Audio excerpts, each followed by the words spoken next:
tell us that you live in Dublin without telling us you live in Dublin.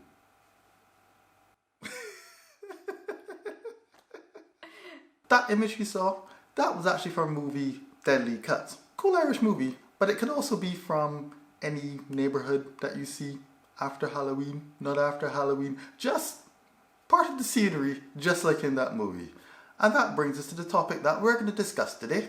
A frequent question we get, since we talk a lot on this channel about best places to live in Dublin, around Ireland, and a common question we get is like, is XYZ neighbourhood in Dublin a safe place to live? Because when you Google, you'll always find this one article, this one forum comment that says this neighbourhood is a dangerous area to live in. So as we were watching this new Irish movie called Deadly Cuts, we realised it has a lot of the stereotypes that come up and are associated with maybe certain Dublin neighbourhoods, sometimes a lot of them. And it was funny how when we were seeing it and we were like, these are stereotypes, but also we could think of instances where it did correlate closely to real experiences we've had. So we thought we'll take some scenes from the movie, talk through them, sort of what is a stereotype, but also what have we experienced in reality.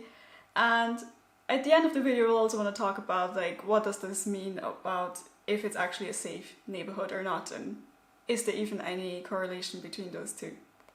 Yeah, we've actually seen a lot of them, so yeah. We have some stories to tell.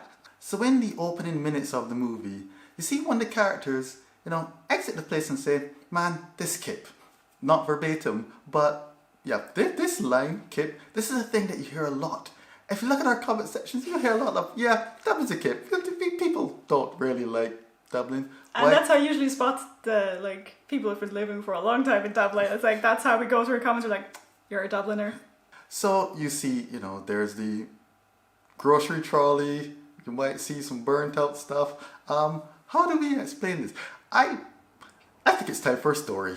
So, we were here, new, had no idea what any of these things mean. Except just one day, I think it was definitely approaching Halloween, and we just see people with trolleys and wood just carting. By people, I mean kids. Yes, if you looked at one of my old videos about things I don't like about Dublin, yeah, them kids, they're at it again. And we until we moved to that neighbourhood, we never actually saw the aftermath of what all this wood and burnt out stuff and thing would be. I guess some form of entertainment for them. That's all I'm gonna put it. But the thing is that in every place we've lived, we've seen it.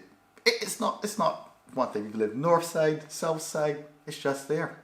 Yeah, it's like I was in a different part of town that I haven't been to before, and I was just walking and it was like a very flat green space. I looked around the area and I'm like, I was thinking of the movie and I was like, no burned out stuff here, until I turned the corner and I was like, here it is, here's the burned out bicycle. And it just was really funny because it just reinforced the stereotype again, and it also brought the point home that it's not just the north side or certain neighbourhoods, it can happen in a lot of different areas in Dublin. So before coming here, the only time I'd see a shopping trolley that wasn't immediately next to the supermarket was because there's an old woman in the village who'd drive home the shopping trolley to bring home her groceries because she couldn't carry them. But I noticed once we moved here that there are a lot of shopping trolleys abandoned sometimes, and it took us quite a while until we saw people with them and realised kids use them to kind of drive each other around or roll down a hill, and I guess it's a form of entertainment, of having fun with it. So we just got a bit distracted there again, looking for scenes, and accidentally started watching the movie again because it's so funny. Yeah, that is true. And we got to the scene where somebody's throwing something at this, the wall. No, another story time.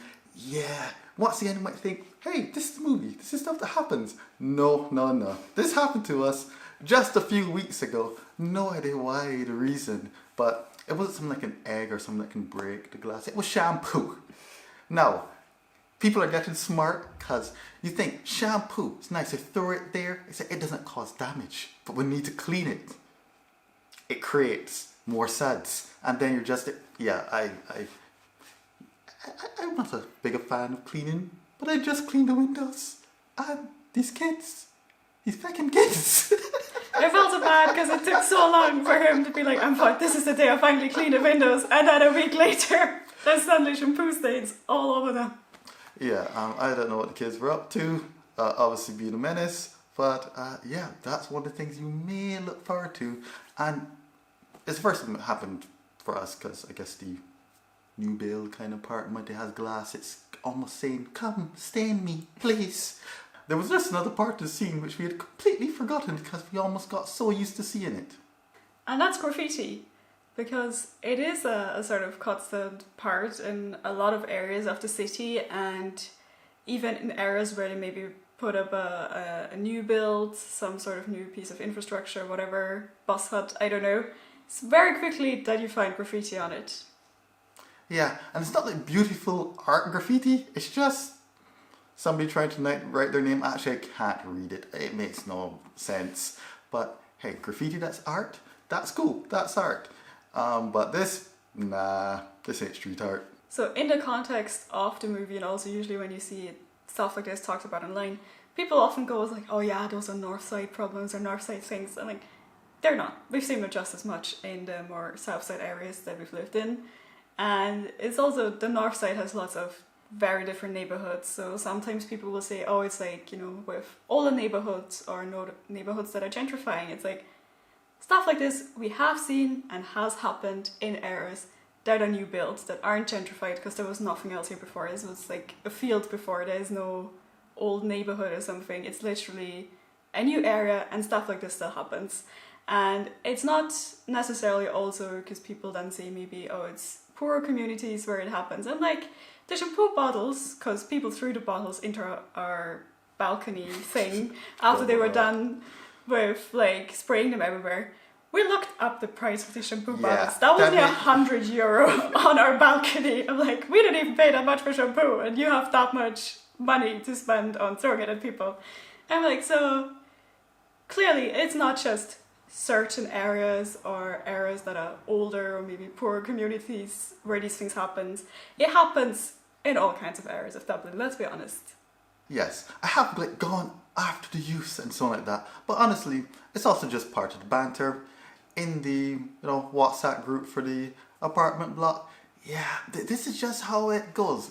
You see some kids walking by, you're like, are they up to any good? But the truth is that it's not them. In some rare situations like the shampoo thing, yeah, that was definitely a bunch of kids, but most of the time, it's some grown adults. That if you're, for example, and bicycles might go missing or packages being stolen, all that sort of, antisocial behaviour, that's adults. That's not kids. Yes, we sometimes give the youth a bad rap just because that's the banter of the place, but honestly, there are as many more, adults doing nonsense or contributed to the antisocial crime, much more than they are children. The children are just there trying to have some fun.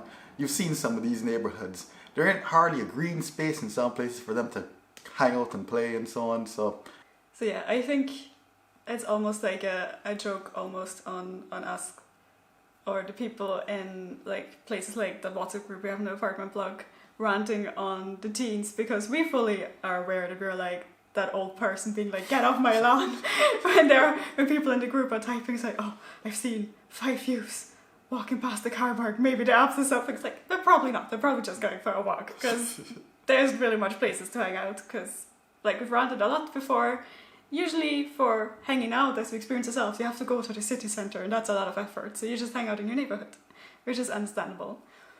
So having said that, when you hear complaints about an area not being safe or maybe dangerous, I'd always take it with a little bit of grain of salt, because there often is a little bit of the banter, or we noticed that just looking at our comments and spotting the Dubliners, is like people like to really around in Dublin if they've lived here, especially if they've grown up here.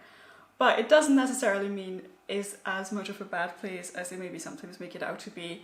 And especially with certain areas, like we've had it so many times that we move to a new area, we tell people at the office and they're like, you moved to that area? Like, are you going to be okay walking home in the dark?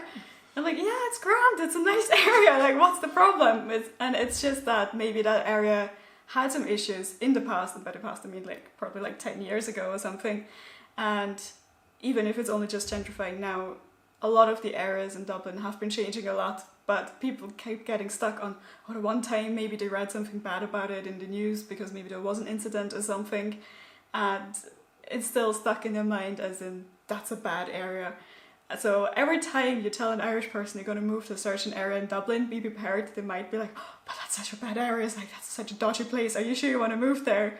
Because that's the reaction we've had pretty much every time. And it's been grand every time. So don't worry too much. Do your own research. Check out the place yourself and get a feel yourself for if you feel comfortable in that area or you don't.